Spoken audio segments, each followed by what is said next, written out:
1970s, 1980s, at ngayong 2000s. Wala pa rin nagbago.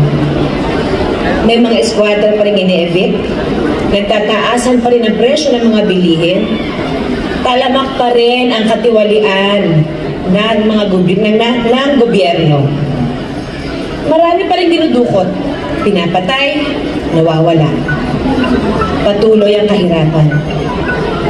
Maski yung American imperialism na laging binabanggit ni Jose noon, narinito pa rin hanggang ngayon.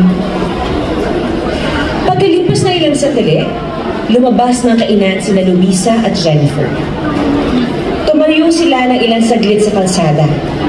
Tahimik na pinagmasdan ang mga taong nagdaraan.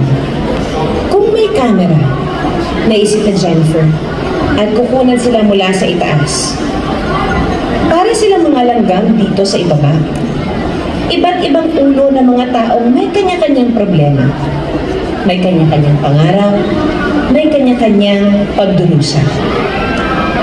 Magzo-zoom ang camera pababa sa kanila ni Luisa.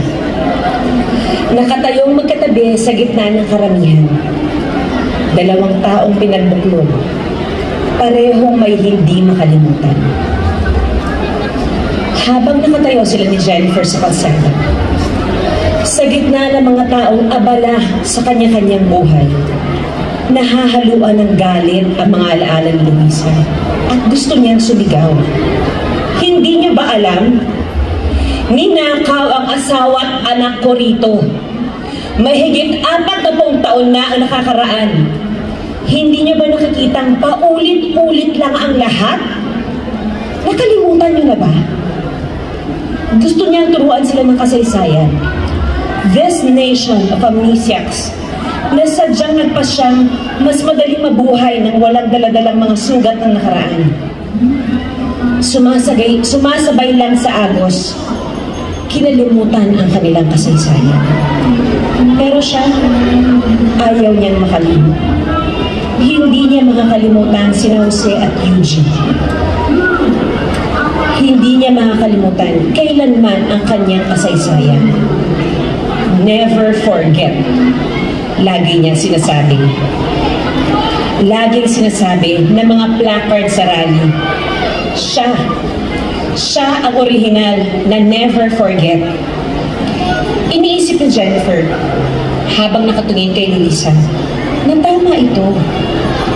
Hindi nito kailanman kinalimutan ng lahat. Dahil ang nakalipas, gaano man kasakit, ay bahagi natin. Pero hindi ka nito dapat pigilan sa pagharap sa bukas.